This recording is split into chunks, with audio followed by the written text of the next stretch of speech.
Hi guys and welcome back to Is It Worth It channel. Now today we are going to talk about a streamer, digital streamer, something that I really like and use because my hi-fi system is basically based on digital files and digital streaming especially. So we are talking about Pi2Design Mercury streamer. Now this one I have high hopes for because for some time now, basically from the moment when I reviewed it first, I was using Pi2Design Pi2AES streamer, that's this small plasticky box. It sonically really matched some much pricier streamers, but this one was a Raspberry Pi add-on. Basically it was a Raspberry Pi hat. That's why we have this sort of bulky, tall kind of form, because there is a Raspberry Pi beneath and then Pi2AES above it. But today we have a complete out-of-the-box product, Mercury, that is not a Raspberry Pi add-on, but it's a product on its own. So to give you a little bit of technical info on Mercury here, I'm going to say that this time, instead of being based on a whole Raspberry Pi mini computer, it's only using a computer module 4. That is a processing heart of a Raspberry Pi, but not the whole Pi itself. Instead, the whole motherboard in Mercury is completely designed from ground around that computer module. But important thing to say that this streamer has a processing power that's equal to Raspberry Pi 4. So I noticed that, for example, compared to my Pi2AES that's stacked on top of Raspberry Pi 3, this one starts quicker, it restarts quicker, it's just a speedier streamer because it's based on the same computing unit as Raspberry Pi 4. And looking at the front panel, there's not much to talk about here really. There's only one button to power it on and power it off, as well as LED to show you if it's powered on or not. Part of this streamer that's most interesting is at its back. Starting with inputs, you can connect this streamer to your home network using Ethernet port, but you can also do it wirelessly, and there is a wireless antenna bundled in the box when you receive Mercury streamer. Then there are two USB ports that you can use as input connections if you store files, music on USB, while SD card slot is not for storing your music, but for actually storing your operating system. When we are talking about operating system, this device is very versatile because it uses same OSs as Raspberry Pi would. So when you purchase this one, on the online shop, you can choose between several OSs that will be preloaded on the SD card and ready to go immediately. You just have to press the power button. You don't have to install or prepare anything like you did with Pi2AES.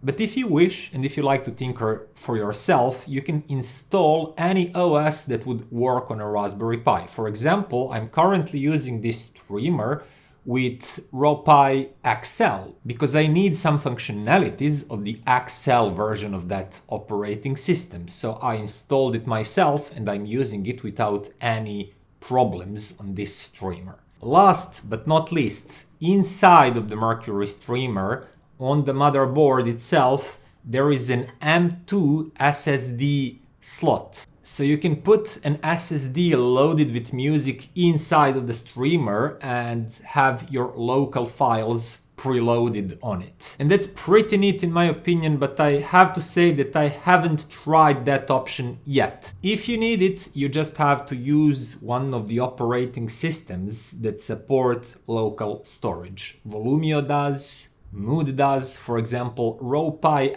XL that I like using doesn't, and basically that's why I haven't had the chance to try it yet, but I will at some point. Now, when it comes to the digital outputs, that's again really rich, starting with two types of SPDIF outputs. One is over RCA connection and the other is over BNC. That's my favorite, by the way. Then we have optical output. One I2S over an HDMI port and a completely separate HDMI port as a video output. So what else? Oh yeah, I2S here uses the arrangement of pins that's used on PS audio decks. So some decks will work with it out of the box, some will probably not. For example, my Musician Pegasus worked immediately out of the box connected over I2S with this streamer. My Leather Schumann that I really like and I'm currently using does not work with it. But very interesting stuff is that at the moment while we are speaking, Pi2Design is actually working on the V2 version of Mercury. And if you like this review today and you decide to go to their website and order Mercury maybe, that's the version that you will be ordering. And V2 will have adjustable I2S connection. But even more than that, aside from I2S over HDMI, it will add another RJ45 port. That's basically the same physical port that we use for Ethernet connectivity, but this time it will serve as a digital output. And I think those are really interesting because they will make this streamer even more versatile, and it's plenty versatile as it is compared to most other streamers in the market. And lastly, if you are wondering about the overall build quality of this unit, it's okay. It's made completely out of aluminum, but it does not have a premium feel if you're after that. It's like thin aluminum sheets are used, so you can hear it's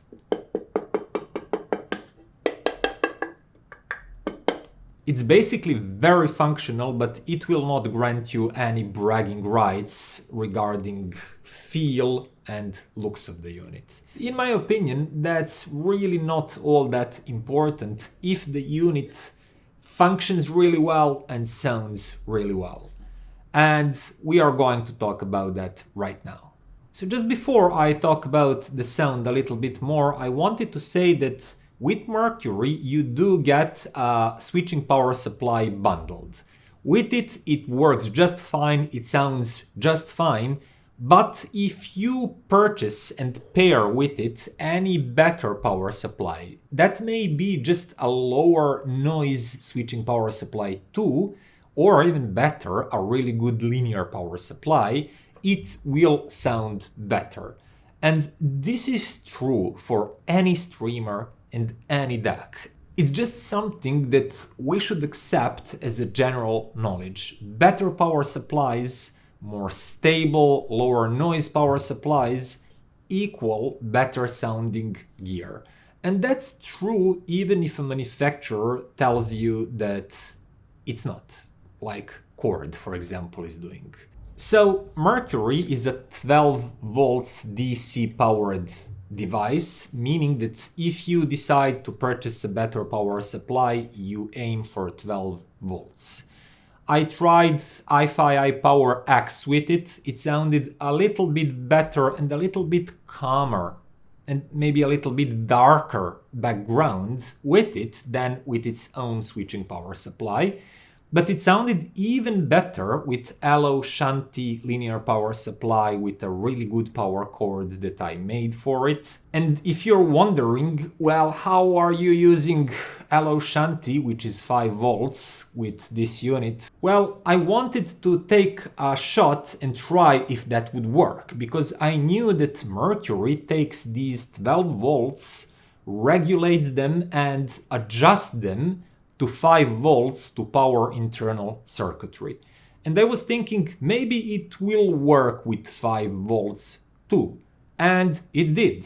But that's really not something that I would just easily suggest any of you to try, because, you know, probably there's a reason that manufacturer is suggesting 12 volts. It was just me feeling adventurous.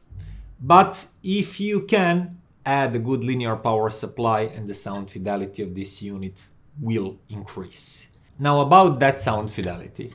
Well, I'll start by saying that it sounds you can definitely notice that house sound that I liked about Pi2AES.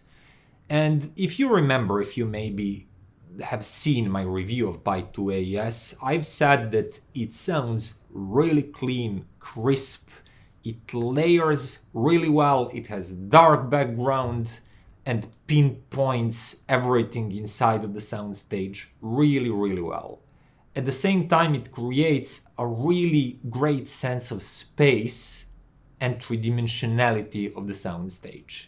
All of that cleanliness and clarity and really high detail retrieval inside of the spacious soundstage with dark background, which makes individual tones and vocals pop out really well, is present with this unit too.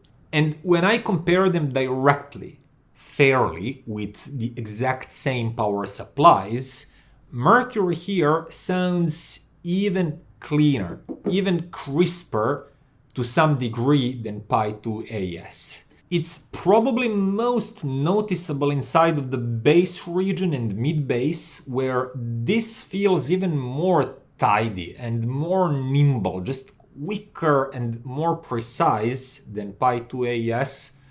That's pretty quick, nimble and precise to start with. And outside of the bass region, Mercury feels a little bit better separated and a little bit maybe wider area too than Pi2AES. It's not a huge difference by any means, but it's there and you can notice it. It's noticeable if you have a good system. And these things are, in my opinion, most easily noticeable if you play some song with a really good sense of soundstage depth and soundstage space. For example, something like this one. As I said, if your system is good enough, resolving enough, you should notice that Mercury creates a little bit wider, bigger, deeper soundstage, just by a little compared to Pi2AES. And it maybe pinpoints and separates instruments with a slightly better precision and clarity. Then, if you play something like this, what you'll notice is that this is actually a pretty great song with great production quality that's, wow, just amazing sounding on basically any streamer. And what does that have to do with this review? Well, nothing, it's just a great song. And we do all of this because of music, right? So here you go. So moving to my next comparison, I had Mercury here and iiFi Zen Stream at the same time in my system for several days. If you remember, I said that Zen Stream might be slightly more detailed and just slightly more resolving of the tiniest details compared to Pi2AES. But the difference was really subtle. I consider them to be roughly on the same level. And when I compare Mercury here to Zen Stream, I once again feel that it's just slightly cleaner, slightly crisper, and just a touch more nimble in the bass line. I feel that that's where you're going to notice the biggest difference, if you notice any at all. That bass line and the mid bass are more focused, tidier, and just a little bit more precise. It's really not a big difference. It's not a big difference at all. As small of a difference there was between Pi2AES and Zen Stream, it's equally small distance between Zen Stream and Mercury. It's so small of a difference that I basically wouldn't base my purchasing decision on sonic qualities of these streamers. Both sound great, simply great. What I would focus more on is what do you need when it comes to features and connectivity. For example, while Zen Stream offers USB and speedy RCA outputs, Mercury has much richer set of connections. Both of these mentioned on Zen Stream, but then you have BNC, AES, I2S, and optical. And also there is that option of putting your SSD inside the Mercury streamer for keeping your local files directly on it. But on the other hand, Mercury is limited to 192 kHz refresh rate because it's based on a Raspberry computer module, and that is the limit of all Raspberry-based systems. For me, that's quite okay because I basically don't use files of a higher resolution than that. But if you want to experiment with higher resolutions, this one might not do the trick for you.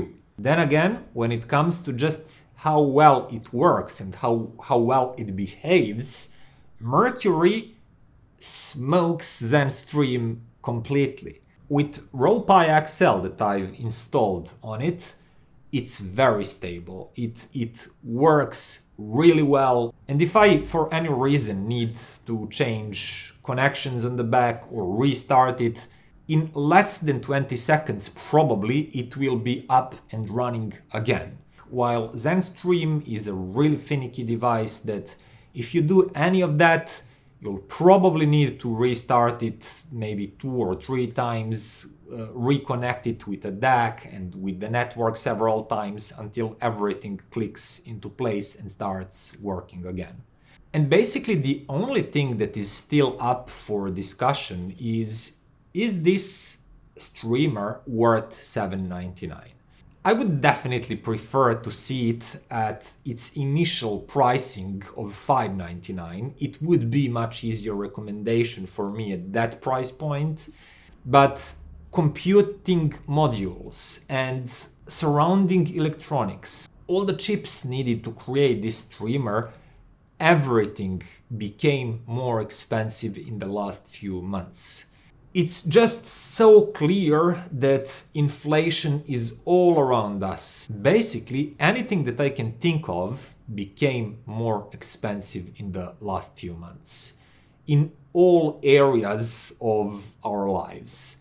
Starting from simple things like gas and food, and going to other technology areas. For example, I like computers, I like video gaming, and I follow the prices of CPUs, GPUs, things like that. Prices of all of that are just going up and up lately, and I can definitely believe that Pi2Design simply cannot keep the price of this streamer at $5.99 with current situation in the world and on the market. But is it worth the asking price? I leave that to you. Because anytime I need this kind of answer, I just ask myself a question. What else on the market can I currently choose instead of this product that would offer me equal functionality and equal sonic qualities as this one at a lower price point? And when I ask myself that same question about Mercury here, I cannot find the answer. There is no more affordable device that does everything that Mercury does. Those that are more affordable might match it in terms of sonics, but not in terms of functionality. Or maybe they can match it in terms of connectivity, but definitely not in terms of sonics. So that said, and considering what it offers, I would say that Pi2Design Mercury is fairly priced. I'm glad that Pi2Design made this device. I've been using it for some 2 months now, I believe, and I'm really happy with it, and I'm going to keep using it until I stumble upon something better. But until then, I really like this small streamer, and I do believe that considering its qualities, its price is fair. That would be all for today, guys, and if you like the video, you know the drill. Comment, like, subscribe, visit my Patreon page and consider supporting what I do here. See you next time. Bye.